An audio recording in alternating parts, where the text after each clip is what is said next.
Universidad Técnica del Norte. Facultad de Ciencias Administrativas y Económicas FACAE. Carrera de Economía.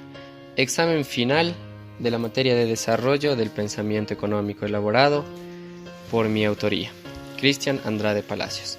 Bien, hoy día vamos a hablar sobre lo que es la economía neoclásica y la extensión del análisis marginal.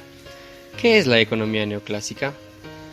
La economía neoclásica es una escuela del pensamiento económico que se basa en la idea de que el valor de los bienes es una función de la utilidad o satisfacción que le asignan los consumidores. La escuela neoclásica surge en la década de 1870. El término neoclásico es muy criticado por algunos economistas, argumentando que trata de aglutinar al pensamiento económico marginalista que hubo entre los años de 1870 y 1920 como tal. Una de las principales preocupaciones de los neoclásicos fue la asignación y distribución óptima de los recursos de una sociedad. Además, apoyaron firmemente el libre comercio como motor de desarrollo económico y como una forma de aprovechar las ventajas comparativas entre los países.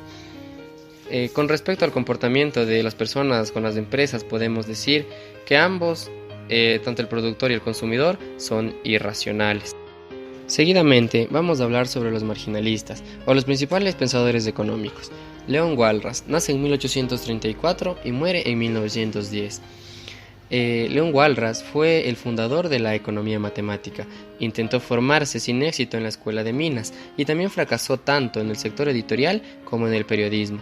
En el año de 1870 terminó ocupando la cátedra de la economía en Lausana, Suiza.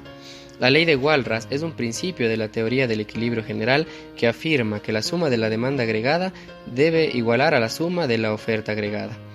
La teoría del equilibrio general es un modelo de la rama de la microeconomía que estudia la interacción y punto de equilibrio entre los distintos mercados de una economía. Stanley Jevons. Jevons nace en 1835 y muere en 1882.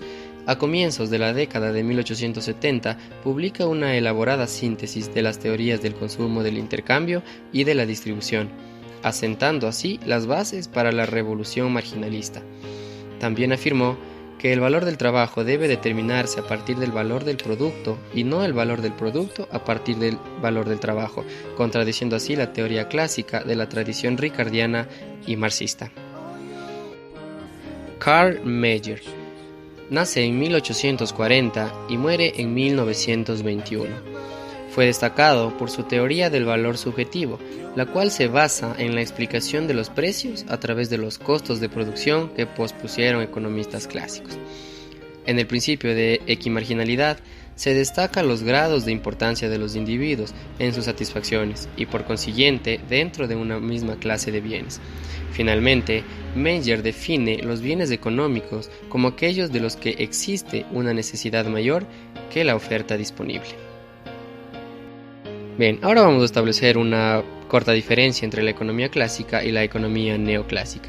La economía clásica se basa en la idea de que el libre mercado es la forma natural del funcionamiento de la economía y que ésta produce progreso y prosperidad por el lado de la oferta, mientras que la neoclásica se basa en la idea de que el valor de los bienes es una función o satisfacción que le asignan los consumidores por el lado de la demanda. Basándonos un poco en la economía subjetiva de Marshall, podemos referirnos a unas ciertas características de lo que es el neoclasicismo.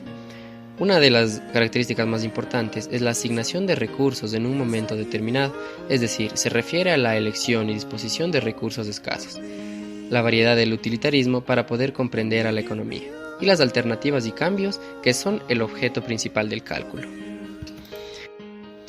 Para ir finalizando, vamos a hablar un poquito de lo que es la extensión del análisis marginal. Según varios autores que interpretan el marginalismo, es una continuidad con la economía política clásica, basándose en la reivindicación marshalliana del descubrimiento de la utilidad marginal en las importantes similitudes. La ley de rendimientos decrecientes nos dice que si el producto aumenta en más que el cambio proporcional, existen rendimientos crecientes de escala. Los rendimientos de escala expresan cómo varía a la cantidad. La curva de productividad marginal se deriva de la microeconomía que quiere decir que un factor productivo es la variación de la cantidad producida de un bien. A continuación, vamos a poder ver un ejemplo claro sobre el mercado de bienes, la productividad, la competitividad, en un breve ejemplo.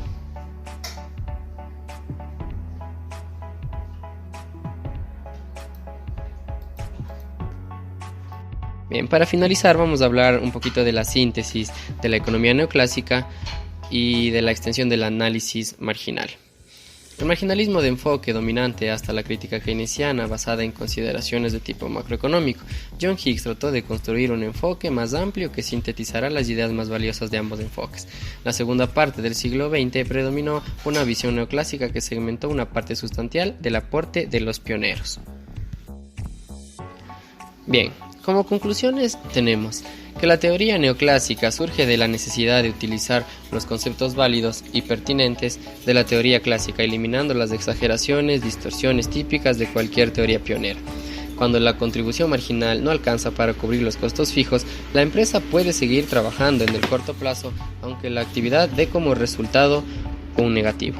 Los economistas clásicos en la teoría del valor consideraron que el valor de los bienes y servicios se determinaba por el coste de los factores. Muchísimas gracias por su atención.